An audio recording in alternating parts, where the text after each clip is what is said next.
All right, so we finished 3.1. Took a good chunk of time, but topic 3.1 was titled Intermolecular Forces. The title of Unit 3 is Intermolecular Forces, so it kind of made sense that when the titles match, and there's a lot to talk about, right? We discussed a whole bunch of stuff in the first part of this unit. Those topics, identifying intermolecular forces, the difference between intermolecular forces, making comparisons of how strong they are in one situation, how strong they are in another situation. It's really important stuff, and it's not going to go away. We're going to use it a little bit today. In 3.2, this looks like another big packet. There's a lot going on in here, but to be honest with you, I just have, most of it is just reference. And there's not much to write, not much to note take per se, but I hope this turns into like a reference for you guys later when you're studying and stuff and getting ready. Hey, April, you want to shut the driver's door or this door? Thanks.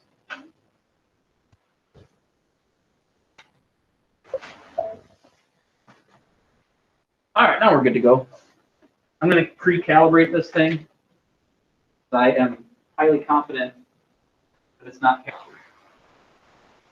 And yes, if you're in person and you see my smartboard, I can't get rid of those darn things. It's like a widescreen movie at home on your TV. I've tried to mess with the aspect on that, the aspect on this, and everything, and I can't. I don't know why. I'm not an idiot when it comes to tech.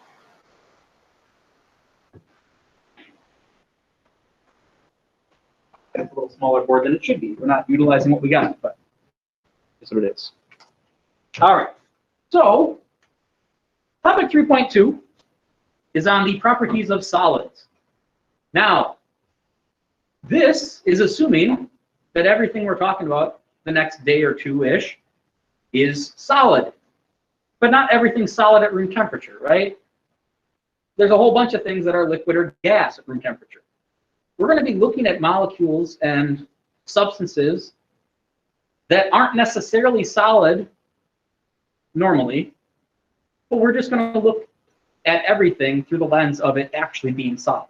Some things aren't solid unless it's like negative 180 degrees Celsius, right? Or worse, or even colder than that.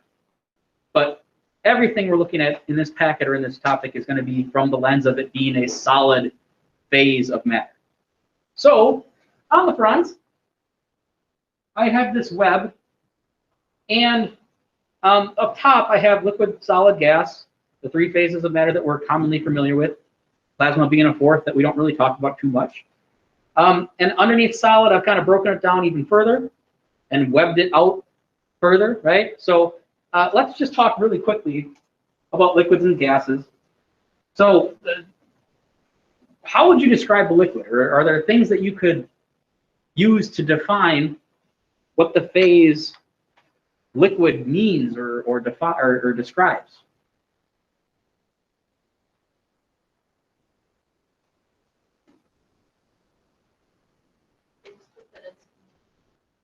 Fills its container. Yeah. I don't know what order I have things in. Definite volume. That kind of works. There we go. Takes on the shape of a container. Other things? A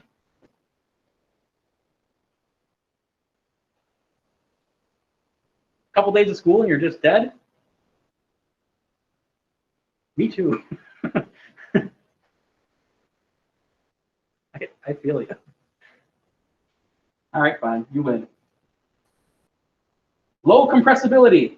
More dense than gas. Forms droplets due to intermolecular forces of attraction. High surface tension. There's all sorts of junk that we can use to describe liquids. Now, do we really care about that in 3.2? Not really, but you know what a liquid is, right? It flows. That's maybe another thing. I don't know if I have flow up there. I don't think I do. But just, again, refreshing, recapping. Gases. Fill the volume of their container as well. They take on the shape of their container. Very high compressibility. Why can you compress gases, but you can't compress liquids or solids? Because of the space. Yeah. In the gas phase, your molecules or particles are very far apart. There's literally space between them. So you can take a closed container of a gas and you can compress it. If you have a closed container of a liquid, like for example, right, like are you familiar with the term like hydraulic pump, right, or hydraulic press in like an auto shop? There's fluid in those hydraulic presses. You can't compress that, so it creates an insane amount of pressure, which allows you to lift very, very heavy things. All right.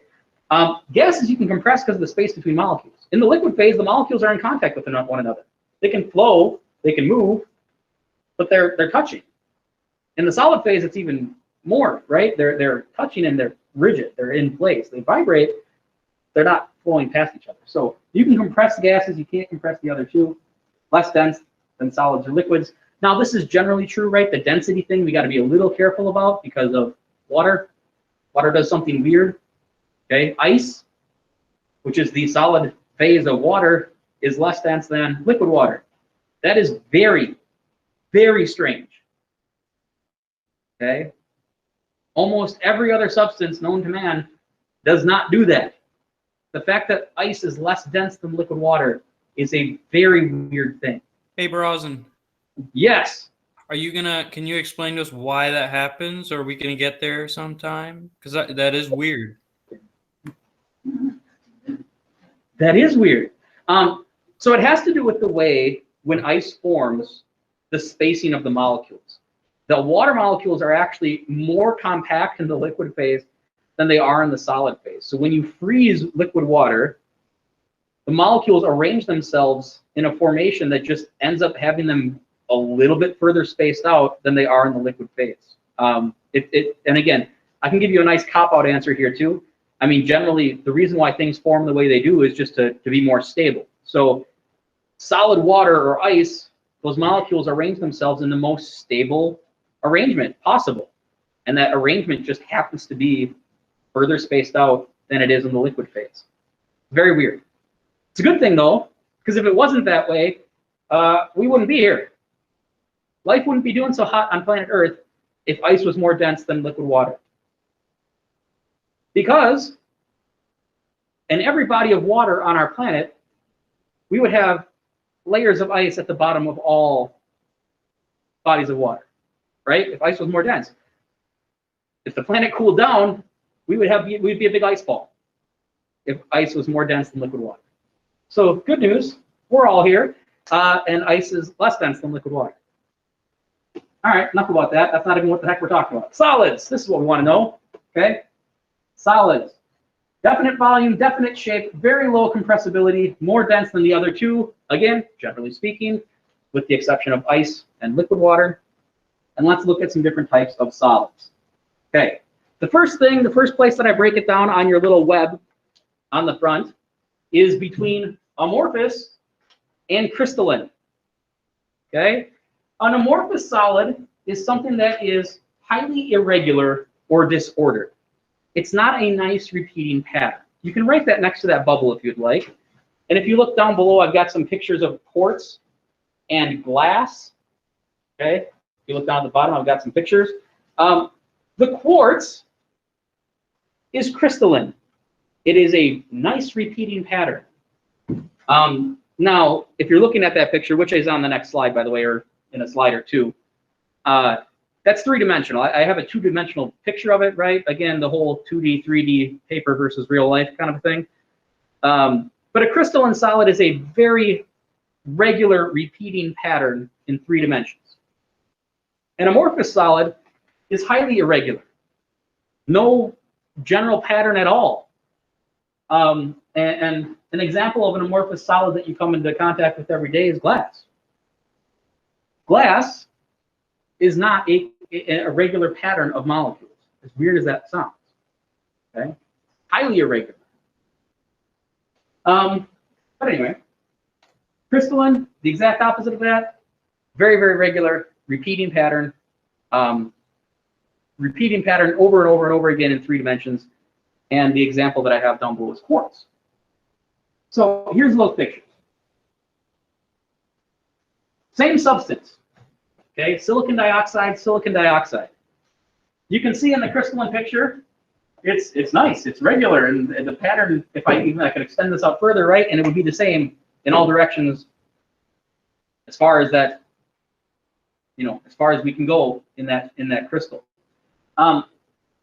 Over here is the same sort of stuff, but it's amorphous.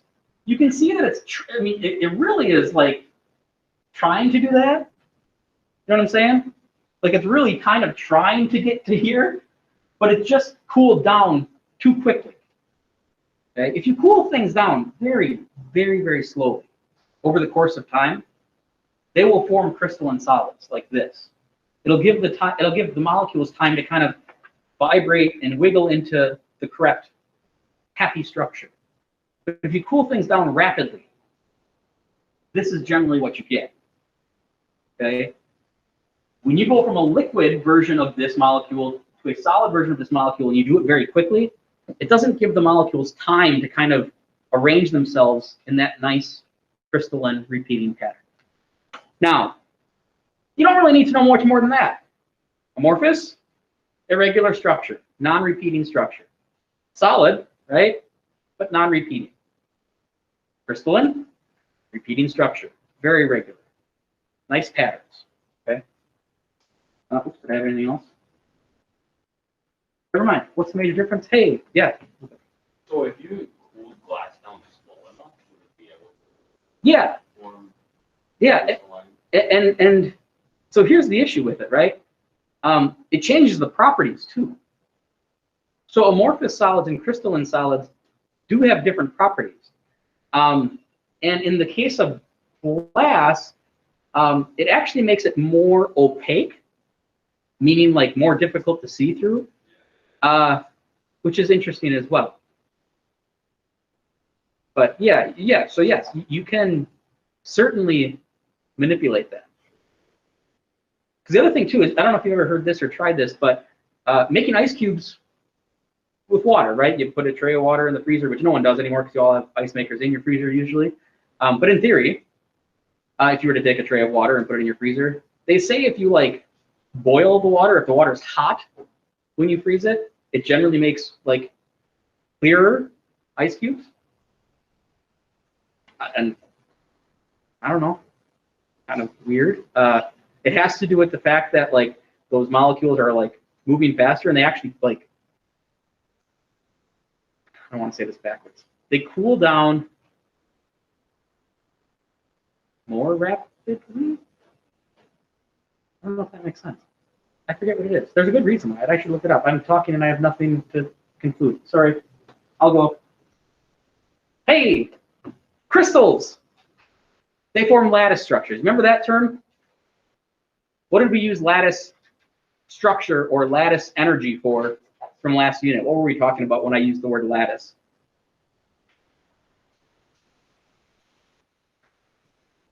Do you remember? Where did that show up?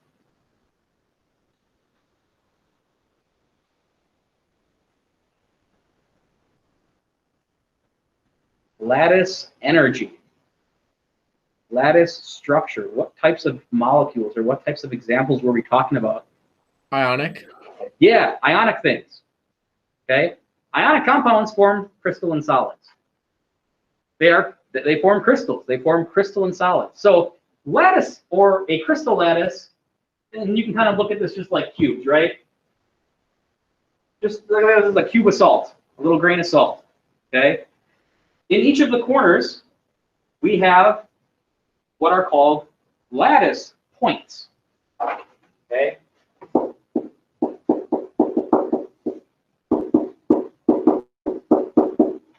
Like right there, that's a lattice point, that's a lattice point, that's a lattice point. I'm going to use that term later, okay? But you can think of like crystals forming in this sort of arrangement. Each of these little spheres, whether they're red or blue, doesn't really matter. We're not going into the structure of this anymore, but each of these is either an atom or a molecule, okay? Or a metal. That's also an atom, but each of these points just represents one particle of whatever substance we're looking at. That could be an atom, it could be a molecule. So I will use the term lattice point later in this note sheet. All right, so let's talk about ionic solids. Now I'm like midway down on, or yeah, on the second page here. And I've got like a little bit of blank space. You don't need to write all of this down. You really don't.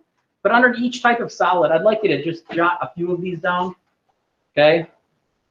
The first thing I have for here for an ionic solid is at each of those lattice points, okay, from the previous picture, right? Each of those little spheres in the corners are going to be ions. That makes sense. This is an ionic compound. Okay. Stable crystalline solids, they're held together by strong electrostatic forces. Electrostatic is the fancy way of saying like positive charge, negative charge. Okay, you got positive ions, cations. You've got negative ions, anions. Positive, negative. There's attraction. Okay, they have very high melting points. I said this earlier this year, and it's a weird thing because they look so similar, right? Sugar and salt. Sugar and salt look very similar. You put sugar in a pot and put it on your stove, you will melt sugar. Put salt in a pot, put it on your stove, you're not melting that stuff. No chance. Okay? Ionic solids, like table salt, sodium chloride, have very high melting points. They are difficult to melt. They don't have a molecular formula. We'll talk about this later. I'll come back to some of this stuff later. Hold on. The formula, instead, gives you the ratio. So when I say NaCl, I'm really saying it's a ratio of 1 to 1, but there's quite literally millions of atoms in a 1-to-1 ratio, making that one crystal. Okay? So that's very different, because when I say H2O for a covalently bonded compound, it quite literally is one molecule of H, 2 H's, and 1 oxygen, right? 2 hydrogens, 1 oxygen. But when I say NaCl, the actual physical version of that in our real world would be like a grain of salt, and there are millions and billions of sodium ions and chloride ions in a 1-to-1 ratio. So that formula doesn't represent a discrete molecule, it represents a ratio between the two things you have in there. Okay? It's a little different than covalent. All right, next one. Molecular solid. Now, if you go back to the front really, really quickly, I have that web. And under that web, we broke down solid into 2 categories. There's 2 types of solids we can get: amorphous solids and crystalline solids. You'll notice I've left the amorphous just off to the side because we really don't care about that too much. I just wanted to make the distinction that it's different. Okay, but now under crystalline solids, we have 3 subcategories underneath that.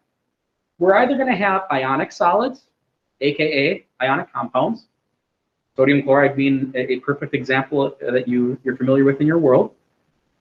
We have molecular solids, which we're going to describe right here. So some unique properties of molecular solids: they are individually covalently bonded molecules at the lattice points. And I'll go back to that picture in just a second. These are formed exclusively by nonmetals. Okay? If there's a metal involved, you're not going to have a molecular solid. You're going to have something else. Most likely ionic, or if it's just metal and nothing else, we'll have a metallic solid. We'll talk about that in just a bit too. Okay, but molecular solids are only formed by nonmetals. These generally don't conduct electricity. Okay, almost all of them do not conduct electricity. It's pretty rare that they do. And examples of this would be sugar and ice, because again, we're talking about solids, right? So I won't water, but solid water we obviously call ice.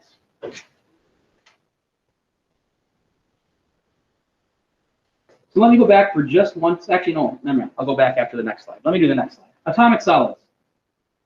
Okay. You'll notice that under my web, atomic solids are broken down even further. Okay. So we're looking at crystalline solids exclusively. Underneath crystalline solids, we have 3 different categories: ionic, molecular, and atomic. Atomic solids will have atoms at all of those little corners of that other picture. I'll go back to that picture in just a second. And then we have subcategories for atomic solids. If you want, you see group 8A noble solids on your sheet? we're really not going to talk about those. You can kind of just cross that off and ignore it. Okay, so if you're back on the front of the web, the group 8A solids, we're really not going to discuss. They're not really relevant for AP anymore. It was a topic that they used to mention, but they've kind of just let it go, ELSA style.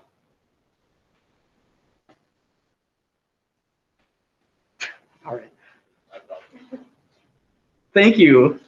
I have a 4-year-old daughter. Don't blame me. Okay. You don't think I know every single word to every single Frozen song in both movies? I absolutely do. Absolutely, I do. Like, I'm not going to prove that at the moment. Yeah, exactly. Yeah, no, I'm not going to prove that, but I promise you, I do. Although my daughter does scream at me when I sing.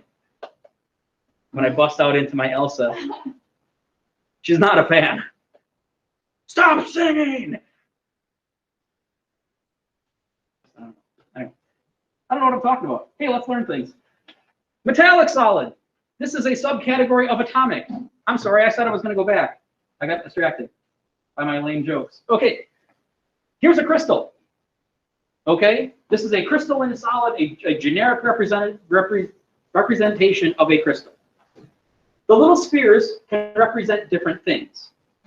If it's an ionic solid, okay, the first thing under crystalline, each of these little spheres would represent an ion. Cation, anion, cation, anion. Positive, negative, alternate. If it's a molecular solid, each of these little spheres would represent a molecule. H2O, H2O, H2O, H2O, H2O, H2O. And it's ice. If it's an atomic solid, each of the little spheres represents an atom, a single atom. Maybe it's a metal. Metal is maybe the easiest one to think about.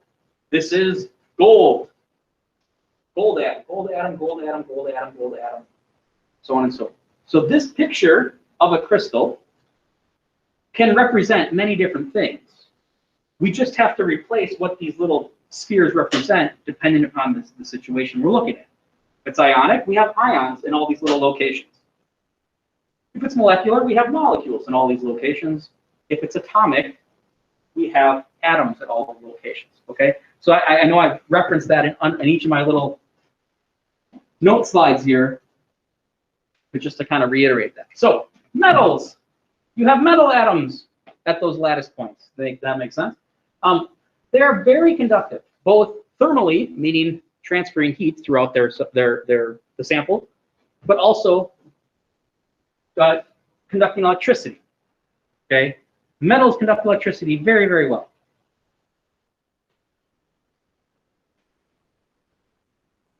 The model of this is real. You can think of it like a whole bunch of little atoms, all of the same type, just packed in really tightly, touching, right? Like a whole bunch of spheres just kind of packed in together. They're all gold, or they're all silver, or they're all lead, or whatever.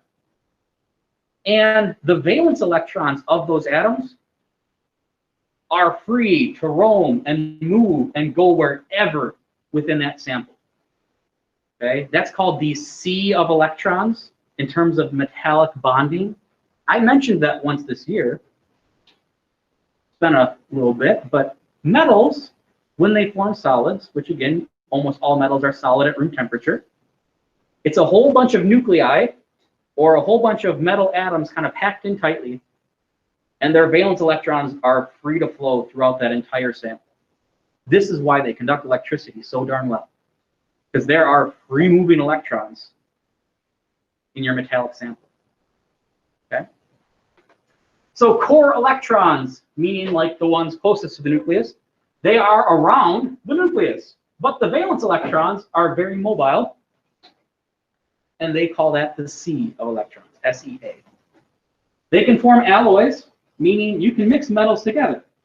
We also talked about that, just really briefly last unit too. We'll revisit that in a couple slides.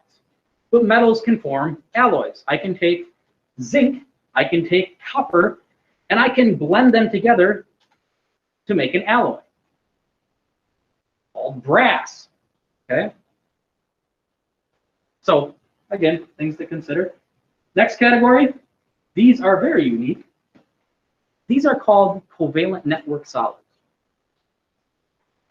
Non-metallic, aka non-metals, right? We have atoms at the lattice points, meaning each of those spheres from that previous picture of the crystal are atoms. But these, instead of just being attracted through intermolecular forces between one another, these atoms form a three-dimensional network of covalent bonds. Remember from 3.1, covalent bonds are intramolecular forces. They are substantially stronger than intermolecular forces, way stronger. Okay? The most common example of a covalent network solid is diamond. Diamonds are pure carbon. Diamonds are a whole bunch of carbon atoms covalently bonded in an entire three-dimensional network of nothing but covalent bonds. Okay? Extremely strong. Extremely strong material. Okay, how do you cut diamonds? With other diamonds, yes. Literally. Okay? Jewelers, when they are cutting and forming and polishing diamonds, all of their tools are diamond-based to cut and polish and shape the diamonds.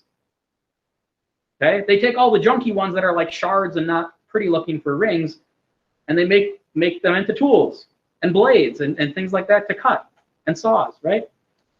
So that's, I don't know, maybe you knew that. Let's see. The other type of covalent network that you're very familiar with, because I'm assuming that you're using it right now, is graphite. Graphite is pencil lead. It is also nothing but carbon atoms. But there's a big, big, big difference between diamond carbon and graphite carbon. Diamond is a three-dimensional network of covalently bonded carbon atoms. Graphite is a two-dimensional sheet of carbon atoms. It looks like this. There are sheets of carbon, and that's what your pencil lead is. When you write with a pencil, essentially you are scraping off sheet after sheet after sheet after sheet of layers of graphite. Okay? So inside this layer, inside this flat layer of carbon for graphite, there's very, very, very strong covalent bonds. Really strong. Okay? Much like trying to melt salt is a heck of an endeavor, trying to melt graphite is even more difficult. It's not going to happen. Okay? But between the sheets is nothing but wimpy intermolecular forces. It's wimpy London dispersion forces. So when you write with your pencil, you're not breaking the covalent bonds of your carbon in the graphite. You're just breaking all of the little London dispersion forces between the sheets, and all of the sheets are getting left behind on your paper. Okay. Now, if you have one sheet, a single sheet of graphite, that's called graphene. You heard of graphene? Okay. Graphene is probably the future of electronics in computers and smartphones and things like that. There are universities all over the world pumping a ton of money into graphene and research regarding graphene. Because if you're able to isolate a single sheet of graphite, it conducts electricity quite well. And how thick is it? 1 atom thick. Can you get much smaller than that? You can't. So the potential of graphene in electronic devices is phenomenal. And what is it? Carbon, dirt cheap, right? I mean, yeah, this is some pretty cutting edge stuff. Like again, there is billions of dollars of research being done around the globe trying to isolate graphene, control it, right? Because it's you know, it's tough to find like a nice complete sheet without like some imperfections and things like that. But in theory, whoever utilizes this and can manufacture it consistently and put it in a device first, hey, are gonna make a lot of money. Okay? And now you're gonna have, again, I mean, our smartphones are computers more or less, right? But you're talking about expanding the abilities and the speed and the capabilities to even smaller, more powerful, cheaper usages. I don't know if you care. I don't know why I'm ranting about graphene, but I can't help myself. Group A, we're skipping it. Like I said, it's kind of no longer really even talked about with AP, so we're gonna ignore it. All right, so here they are ranked from highest boiling point to lowest boiling point. In other words, what I'm really trying to show here in this list is there's different forces holding these things together, right? Again, we're talking about solids, nothing but solids, and different solids are held together by different forces. Covalent network solids, which is the top, these are solid materials that are held together with nothing but covalent bonds. That's really, really strong. Good luck melting or boiling a covalent network solid. You're gonna have a heck of a time trying. It's not gonna happen unless you got some crazy like hyper-cooled laser focused situation going on, which I don't have the money for. Beyond that, ionic solids. Ionic solids have very, very high melting points. These are the solids that we have cation, anion, blah, blah, blah, in 3 dimensions, right? They make these crystals. The forces holding those together, the attractive forces between the 1+, 1- or bigger cations and anions is very, very strong. It's tough to melt ionic solids as well. Next is molecular solids. Now, here's the thing with molecular solids. You see how I have 3 categories of it? Molecular solids turn into solids because of intermolecular forces. Okay? Ice, which is water, obviously, forms when the intermolecular forces between the water molecules are strong enough to hold everything in place so that the molecules are no longer moving, right? Liquid water, molecules can move, they can slide past one another, but in ice or solid substances, they're rigid. They vibrate, but they're not moving, so to speak. Okay? The reason why molecular solids turn into solids is due to their intermolecular forces. We know from 3.1 that there's different types of intermolecular forces. Some of them are stronger, some of them are weaker. Just depends upon the substance. Is it nonpolar? Is it polar? Is there hydrogen bonding? These are the things we have to consider.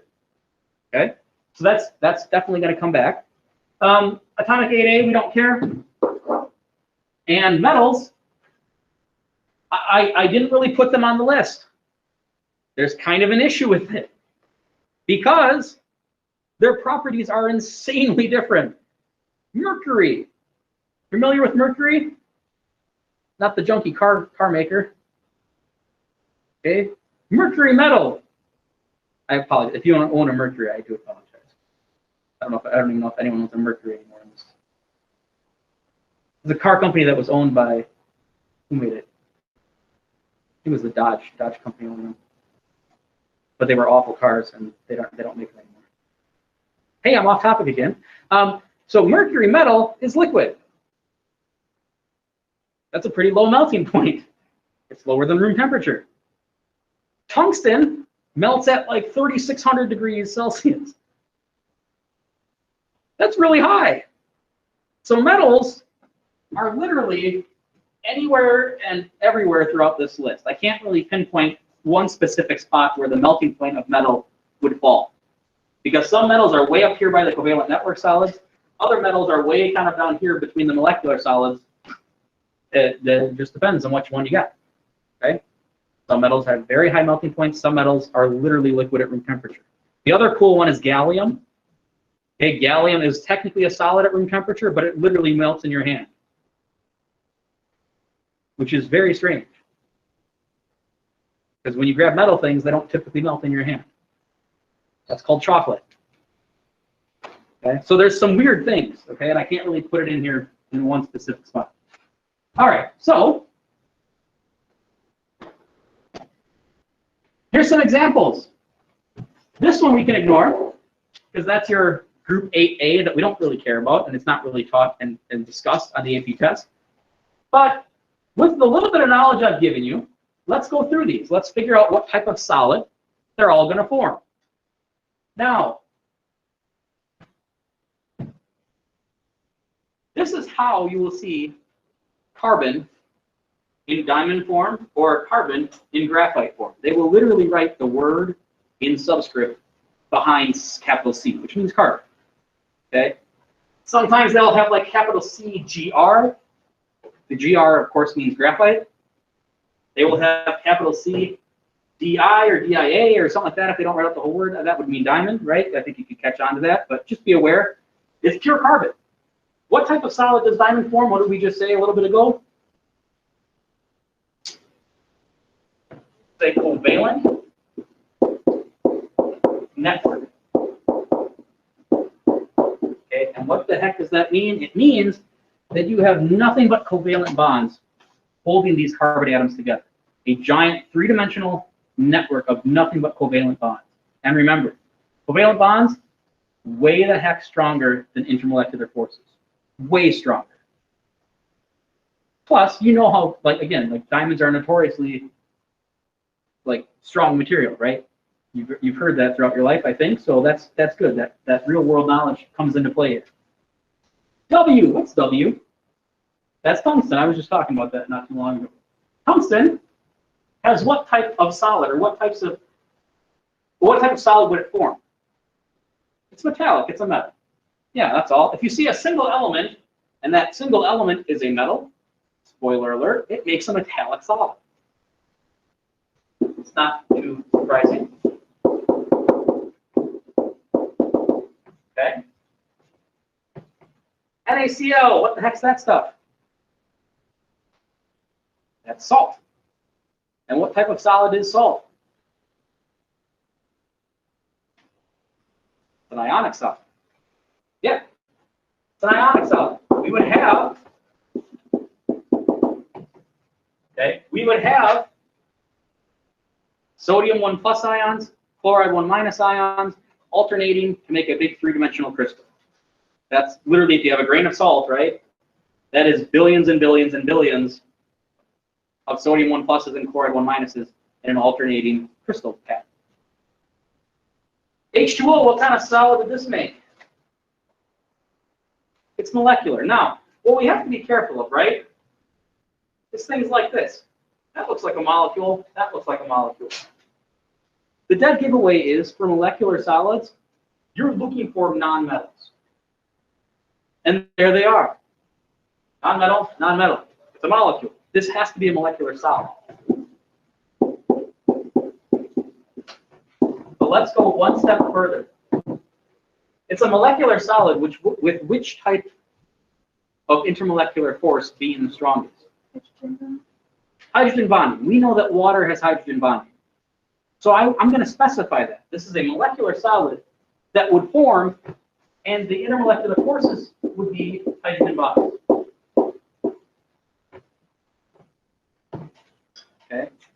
So let me just go back to that crystal picture for just a second and kind of use water as the example. Here's a water molecule, here's a water molecule, here's a water molecule, so on and so forth. Every little sphere represents a water molecule. The intermolecular force holding these water molecules together to make my ice cube, you can think of this as like an ice cube, right? The intermolecular forces holding that together are hydrogen bonds. If it's cold enough, those hydrogen bonds are strong enough to make the solid phase, the rigid phase of matter. Okay? So it's intermolecular forces that hold the molecules together to make a solid substance. That's very different than all of these being carbons, and this being a covalent bond, and that being a covalent bond, and that being a covalent bond, right? It's a different type of solid based off of the interactions or the forces holding it together. And that gives us very different properties. Diamonds and ice cubes are not similar in their properties. Okay? And it's because of the different forces at play. Hg, what's that? Mercury, I just gave that one as an example already. What type of solid would this form? Yeah, it's a metallic solid because it's a metal. Yep. How would I make solid mercury? Yeah, that's all, right? How would I make anything a solid? Just cooling it down. I mean, sometimes you have to go really far. But that's all, right? You want an ice cube, you put some water in your freezer.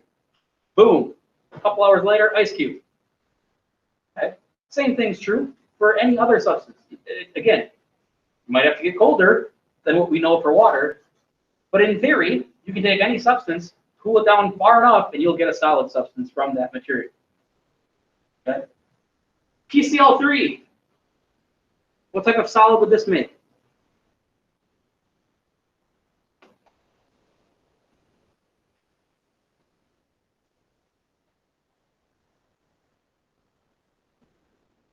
Correct. Molecular solid. Now, again, what you're looking for to try to identify that is a molecule with nonmetals. Because if there's a metal, right? If there's a metal, it's a good chance it's probably ionic. If there's no metal, phosphorus is a nonmetal, chlorine's a nonmetal. That's a molecular solid. If it were to be a solid, if we cooled it down far.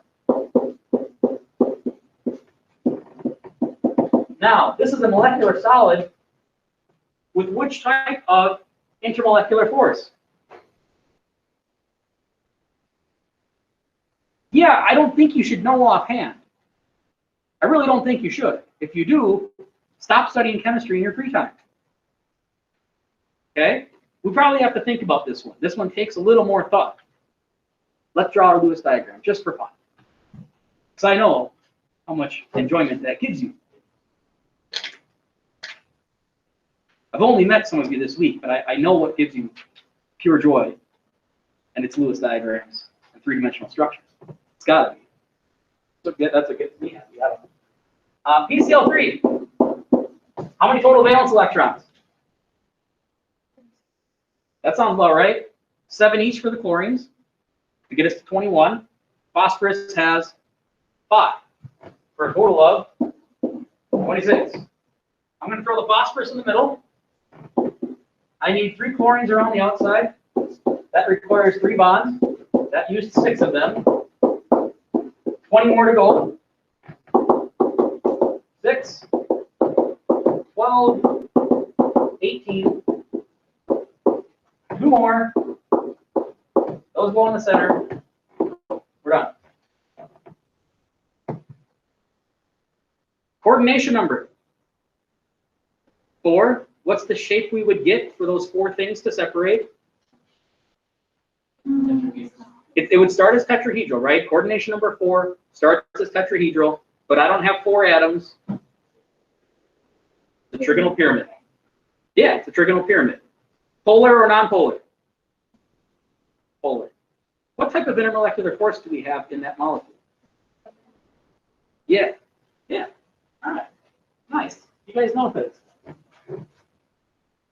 That's a weird conversation to have, right? If I were to talk to you like this in early September, that makes no sense. You've learned things. I still have a job. We're moving forward. All right. Dipole, dipole. Does it have any other types? Yeah, everything's got London dispersion, right? So yes, it has another type. Which of those is stronger? Dipole, dipole. That's what we want to kind of focus. All right. Cl2. What type of solid would chlorine form if we were able to make it into a solid?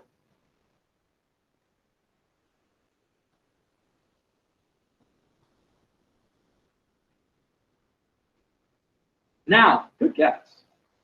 If it was just Cl, sure. But even though it's the same atom, this is a molecule, right? What kind of solid would we get? Molecular. Yeah, that's kind of one of those little annoying things, right? Where it's like, it's literally one element, but it's diatomic, so it is a molecule. So this is molecular. What type of intermolecular force would be the strongest in the solid form of chlorine. London dispersion? True story. Yes, London dispersion. It's nonpolar, right? It's literally chlorine, single bond chlorine, same thing, same electronegativity. It's linear. It's nonpolar. Everything has London dispersion. This would, for chlorine, the only type of intermolecular force we would have is London dispersion. You're right, LDF for abbreviation purposes. So here's the deal. Let's recap. These are melting points turning from solid to liquid, or liquid to solid, depending upon which direction we're headed. Okay. Covalent networks. Really, really, really, really high. What that means is the forces holding that together are very, very, very, very strong.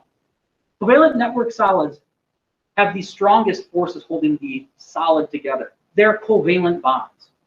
That makes sense. Next, I have a metal, but remember, here's another metal.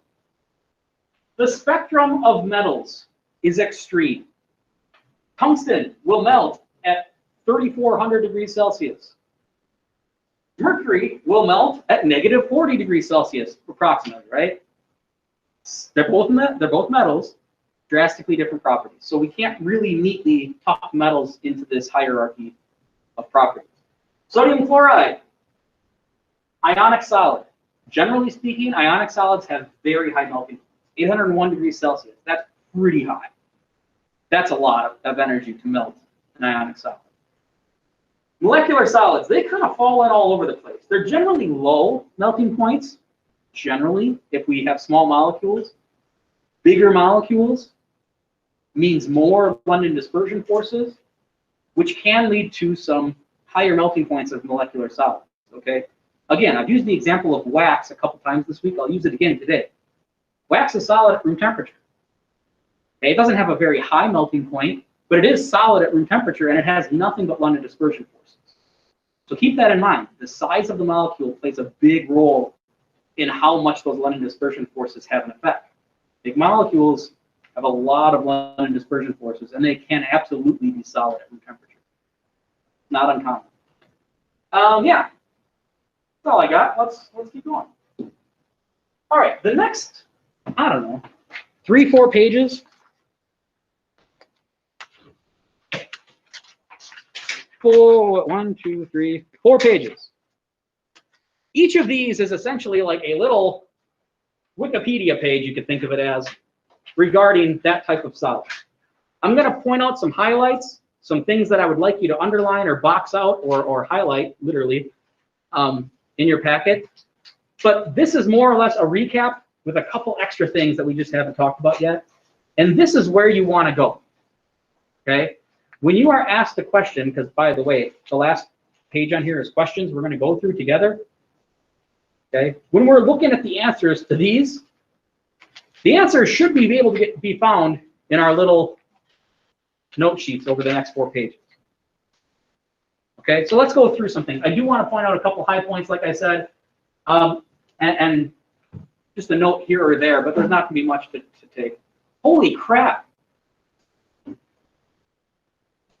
I've been talking for that long? Wow.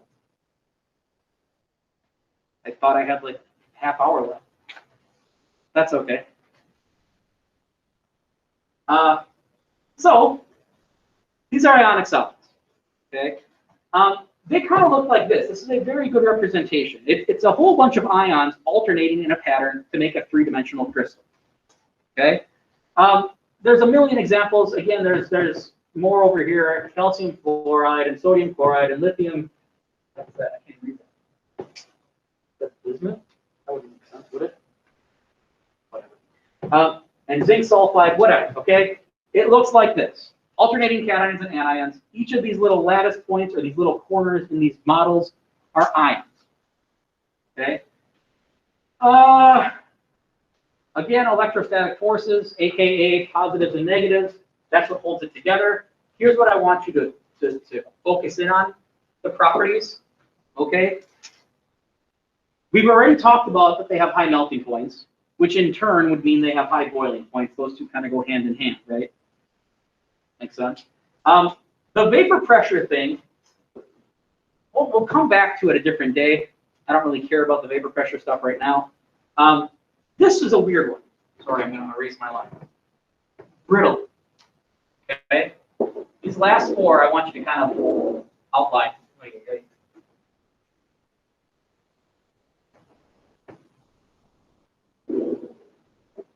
Okay? Because we haven't really talked about this yet. So let me go through these. Ionic solids are very brittle.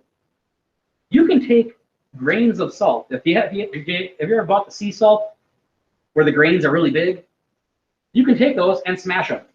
And they smash no problem. They're brittle. Okay?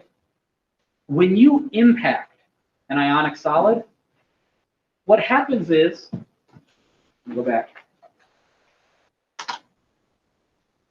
Okay, if I were to smack this thing, right? I smack the top of that cube. What happens is these things shift. The ions shift.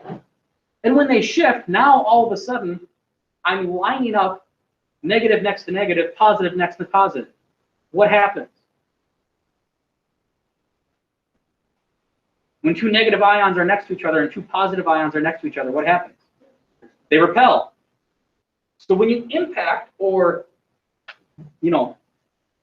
smash or try to hit something that's an ionic solid, you're shifting the layers or the kind of the whole structure of this thing, and you end up putting anions next to anions and cations next to cations, and there's repulsion. So it just cleaves, it breaks very easily. Ionic solids are very brittle. They're hard as heck to melt, high melting points, but if you smash it, they'll break, no problem.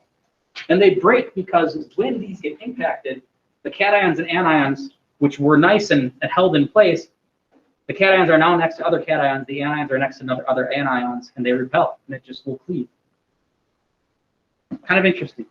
It feels almost counterintuitive, though, because again, you know how high the melting point is.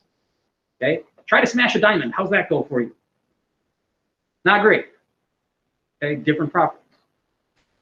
All right, the last three, which we'll end class with, and then we'll sanitize the room. Ionic solids do not conduct electricity in the solid form. You grab some table salt and try to electrocute it or put it in a pile and try to run some electricity through it, it's not going to do anything. They do not conduct electricity in solid form. But if you can allow those ions to move, now we can conduct electricity through that sample. There's two ways that we can make ionic compounds conduct electricity. The first way is to dissolve it in water. When you dissolve salts in water, the ions break apart and they're free. Okay, electrolytes, good old Gatorade. Okay, that means there's salt dissolved in your Gatorade. Not necessarily table salt, but other salts. Okay, when you have electrolytes or salt molecules dissolved in water, the ions are free and it can conduct electricity. The other way is to actually melt molten ionic compounds. If you are, in theory, able to melt an ionic compound, which again takes a lot of work, takes a lot of energy, it will conduct electricity in its liquid phase or in its molten phase. Okay? So those four things are really important because that's how you're going to figure out if something's ionic. If you're given properties by AP, they're going to go there. And if you remember that ionic compounds are brittle, and if you remember that they don't conduct electricity when they're solid, but they do if they're dissolved or if they're melted, you'll get your answer. Okay? All right, I'm all done.